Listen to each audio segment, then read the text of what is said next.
और Zener diode as a voltage regulator भी आ चुका है।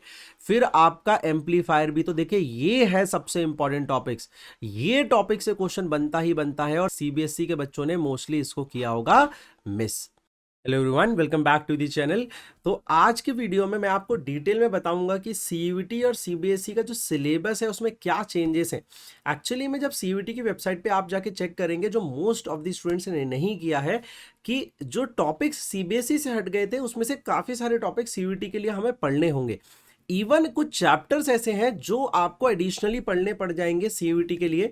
तो डेफिनेटली ये वीडियो एंड तक देखिएगा, बिकॉज मैंने एक एक चैप्टर में से आपको मार्क करके बताया है कि किस टॉपिक को आपको एडिशनली पढ़ना है और उसका कितना रेलेवेंस है आपके सीयूईटी के एग्जाम में। क्योंकि देखिए कुछ ऐसे टॉपिक्स हैं जो हट तो गए हैं लेकिन उनका इतना रेलेवेंस था नहीं।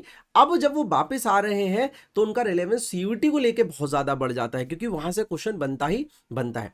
My name is Akshay and I have been teaching from past 6 years। आप यूट्यूब पे मेरे नाम के साथ 12th क्लास का 11th क्लास का कोई वीडियो सर्च कर सकते हैं। You will find one of the highest watch videos on the platform.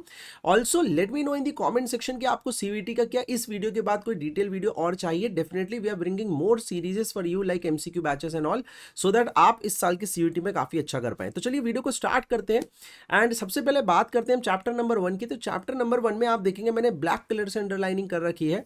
जो torque on dipole in uniform field है, उसके बाद जो पोटेंशियल एनर्जी का कॉन्सेप्ट है वो भी आप डेफिनेटली देख लीजिएगा, बिकॉज यहां मेंशन नहीं है लेकिन पिछले सालों में मैंने देखा है कि वो मेंशन नहीं होता लेकिन क्वेश्चन वहां से आ जाता है। फिर यूनिफॉर्मली चार्ज थिन शेल जो थी हमारी, उसकी फील्ड जो होती है अंदर और बाहर, उस पर भी हमने थोड़ा कम ध्यान दिया था बोर्ड के टाइम, तो वो अभी आपको देख लेना है। और एक ऐसा टॉपिक जो आप देखेंगे सेकंड चैप्टर में से, वेन डी ग्राफ जनरेटर, जो कि रिमूव हो गया था आपके सिलेबस में से, वो अब आपके सिलेबस में वापस आ चुका है। एनर्जी स्टोर्ड इन कैपेसिटर पे भी हमने ज्यादा ध्यान नहीं दिया था, उस पर भी अब आपको ज्यादा ध्यान देना होगा, क्योंकि वहां से भी क्वेश्चन आ जाता है जब हम एक कैपेसिटर को दूसरे कैपेसिटर से चार्ज करते हैं तो रिडिस्ट्रीब्यूशन लॉस के बारे में पूछ लिया जाता है। अगर हम थर्ड चैप्टर की बात करें तो carbon register is back. Carbon register आपको पढ़ना होगा, डेफिनेटली एक क्वेश्चन वहां से बनने की प्रोबेबिलिटी है। And series and parallel resistances या रजिस्टर्स, जो कि आपके बोर्ड में से हट गया था, वो अब यहां वापस आ गया है। व्हीट स्टोन ब्रिज और मीटर ब्रिज आपके में ऑलरेडी था, लेकिन पोटेंशियोमीटर इज बैक, सारे के सारे एप्लीकेशन के साथ वापस आया है। तो भाई अब आपको इसको पढ़ना पड़ेगा। अच्छा, इस सेशन की जो पीडीएफ है वो आप हमारे टेलीग्राम चैनल से आराम से डाउनलोड कर सकते हैं। डिस्क्रिप्शन में आपको लिंक उसका मिल जाएगा। मैग्नेटिक इफेक्ट ऑफ करंट, मतलब चैप्टर नंबर 4 और 5 की अगर मैं बात करूं तो चैप्टर नंबर 4 में तो कुछ भी एडिशनल इस तरीके से नहीं आया है बहुत बड़ा, लेकिन हाँ, torque experience on current carrying loop जिससे गैल्वेनोमीटर बनता है वो आपका एडिशनली आ गया है, तो उसको पढ़ लीजिएगा, उसके फॉर्मूले पढ़ लीजिएगा सारे के सारे, क्योंकि वहां से अगेन टॉर्क का क्वेश्चन बन सकता है। करंट सेंसिटिविटी, वोल्टेज सेंसिटिविटी और conversion to ammeter and voltmeter of galvanometer, वो आपने ऑलरेडी बोर्ड के लिए पढ़ा था, लेकिन आप ध्यान से पढ़ लीजिएगा क्योंकि उसका न्यूमेरिकल पार्ट वहां नहीं आना था, लेकिन यहां पे उसका न्यूमेरिकल पार्ट आएगा ही आएगा। एक बहुत जल्दी मैं वीडियो लेके आऊंगा कि भाई सारे जो सेट है उसमें से कौन से एमसीक्यू सीयूईटी के लिए रिलेवेंट है, वो भी वीडियो में बहुत जल्दी आपके लिए बना रहा हूं। बात करते हैं मैग्नेटिक डायपोल मूवमेंट। अच्छा, तो चैप्टर नंबर 5 की अब हम बात कर रहे हैं, मैग्नेटिज्म एंड मैटर, दोनों चैप्टर साथ में यहाँ पे बता दिए गए हैं। तो magnetic dipole movement of revolving electron, bore magnetron जिसको कहते हैं, वो यहाँ पे वापस आ चुका है। Bar magnet equivalent to solenoid की फिर फील्ड निकालने को, एक्सियल इक्वेटोरियल, वो भी आप पढ़ लीजिएगा, जो कि बोर्ड से हट चुका है। अर्थ मैग्नेटिक फील्ड की अगर हम बात करें या मैग्नेटिक एलिमेंट्स की हम बात करें तो वो भी वापस आ गया है, कि भाई जो आपकी बेसिकली जो मैग्नेटिक एक्सेस होती हैं डिफरेंट डिफरेंट, वो सारी की सारी आपको एक तरीके से पता होनी चाहिए। और क्या उसके एक तरीके से horizontal component, vertical component, dip angle, angle of inclination, ये सारे आपको पता होने चाहिए। हम बात करें लास्ट बात की तो factors affecting their strength of magnet, मतलब टेम्परेचर कैसे इफेक्ट करता है, ये सब चीजें, और हीटिंग कैसे इफेक्ट करती है।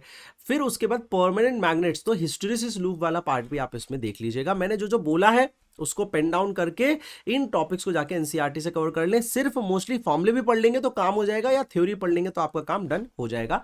ऑल्दो मैं इसके फॉर्मूले वगैरह सब कवर करूंगा चैनल पे, सब्सक्राइब कर सकते हैं, बिकॉज हम तो ऑलरेडी एमसीक्यू बैच यहाँ पे लेके आने वाले हैं। इलेक्ट्रोमैग्नेटिक ईएमआई और एसी में बात करें तो इंड्यूस्ड ईएमएफ आपने ऑलरेडी पढ़ा होगा, लेकिन अब एक बार जाके मोशनल ईएमएफ भी पढ़ लीजिएगा, क्योंकि पिछले साल भी आ गया था, इस साल भी आने की बहुत हाई प्रोबेबिलिटी है। पावर इन एसी फॉर्मूला हमें पता होता है, क्वेश्चन उससे डेफिनेटली बनता है। और wattless current in AC generator and transformer, ये वाली डेफिनेशन पढ़ लीजिएगा, इसकी फिजिकल एस्पेक्ट को पढ़ लीजिएगा।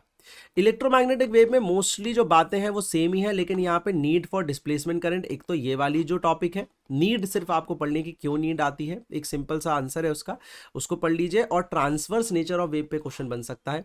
इलेक्ट्रोमैग्नेटिक स्पेक्ट्रम जो है वो भी आपका काफी इंपॉर्टेंट हो जाता है, उसके यूजेस काफी इंपॉर्टेंट हो जाते हैं, तो उसको भी प्रिपेयर कर लीजिएगा। रे ऑप्टिक्स की हम बात करें तो सारा कुछ सीबीएसई के जैसा ही है, लेकिन स्कैटरिंग ऑफ लाइट जो सीबीएसई में नहीं था, और आपका आई मायोपिया, हाइपरमेट्रोपिया, ये सब भी सीबीएसई में नहीं था, ये भी आपको देख लेना होगा। बात करें वेव ऑप्टिक्स की तो पोलराइजेशन एक जो टॉपिक है, आप देख सकते हैं, ये फाइल आप डाउनलोड कर लीजिएगा, डिस्क्रिप्शन में भी लिंक होगा, टेलीग्राम पे भी मैं अपलोड कर दूंगा। और ब्रूस्टर्स एंगल मतलब मैलेस लॉ भी आपको पढ़ना होगा, और ब्रूस्टर्स लॉ भी आपको पढ़ना होगा। पोलराइजेशन के दोनों टॉपिक इंपॉर्टेंट है, क्योंकि यहां से क्वेश्चन आएगा ही आएगा, इसलिए इसको डेफिनेटली कवर कर लीजिएगा। अगर हम dual nature of matter and radiation की बात करें तो सारा कुछ सेम है, लेकिन डेविसन जर्मर जो कि एक्सपेरिमेंटल वेरिफिकेशन है मैटर वेव्स का, कि भाई इलेक्ट्रॉन भागता है तो उसमें से एक्सरे निकलती हैं, ये इन्होंने पता लगाया था। एक्चुअली इन्होंने नहीं पता लगाया था, लेकिन ये उन्होंने इनडायरेक्टली वेरीफाई किया था, तो ये वाला चीज आप एक बार थोड़ा सा पढ़ लेंगे। एंड रेडियो एक्टिविटी तो डेफिनेटली पढ़ना है, क्योंकि इससे क्वेश्चन आएगा ही आएगा। न्यूक्लियाई से नॉर्मली ये सीबीएसई में से हट गया था, अब आपका इंक्लूडेड हो चुका है। आगे बात करते हैं, अच्छा इसमें पीछे एक चीज और देख लेते हैं। हाँ, फिजन फ्यूजन हमने ऑलरेडी पढ़ा हुआ है, ठीक है। हाँ, बाइंडिंग एनर्जी कर्व आ चुका है। देखिए एक चीज और यहाँ पे मैं यहीं पे इसको मेंशन कर देता हूँ, binding energy curve is again here, ठीक है। Binding energy curve per nucleon वाला जो है वेरी वेरी इंपॉर्टेंट, ठीक है। काफ़ी कुछ यहाँ से पता चलता है, तो please do this particular graph also. मैंने ऑल्दो अपने वीडियोस में भी शायद इसको करवाया होगा, जब मैंने आपको न्यूक्लियाई चैप्टर करवाया था, बट नहीं तो आप इसको एनसीईआरटी से कर लीजिए, मैं भी अभी कुछ दिनों वीडियो लेके आने वाला हूँ।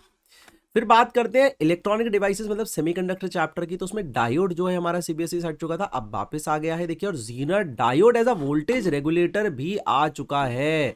फिर आपका एम्पलीफायर भी, तो देखिए ये है सबसे इंपॉर्टेंट टॉपिक्स, ये टॉपिक से क्वेश्चन बनता ही बनता है, और सीबीएसई के बच्चों ने मोस्टली इसको किया होगा मिस। तो कॉमन एमीटर ट्रांजिस्टर और या फिर एम्पलीफायर आपको पढ़ना है बहुत अच्छे से। लॉजिक गेट पढ़ने हैं, यहाँ से सबसे ज़्यादा क्वेश्चन आए थे पिछली बार भी सीयूईटी में, लगभग 3 क्वेश्चन बन सकते हैं यहाँ से।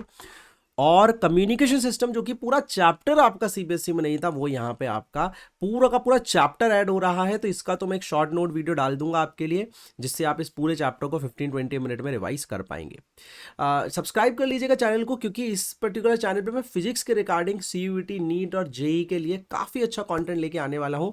काफ़ी अच्छी अच्छी चीज़ें आपके लिए लॉन्च हो गई हैं। नीट के बच्चों के लिए physicsacademy.live ऑलरेडी लॉन्च हो चुका है, जहाँ पे आप पिछले 20 सालों के PYQs with video solution practice कर सकते हैं, जिनका वीडियो सोल्यूशन इंडिया के टॉप एडुकेटर्स ने बनाया है। एंड वहाँ पे आप difficulty wise, chapter wise, year wise question जाके प्रैक्टिस कर पाएंगे, तो आपको काफ़ी हेल्प होगी ये जानने में कि भाई आपकी क्या वीकनेसेस और क्या स्ट्रेंथ है। Let me know in the comment section आपको और कौन सा सेशन चाहिए, and also how is the video, also what all videos are to be planned in future, वो मैं आपको अपडेट करते रहूँगा on the community section. Till then take care, bye. बहुत जल्दी मिलेंगे आपसे नेक्स्ट वीडियो में।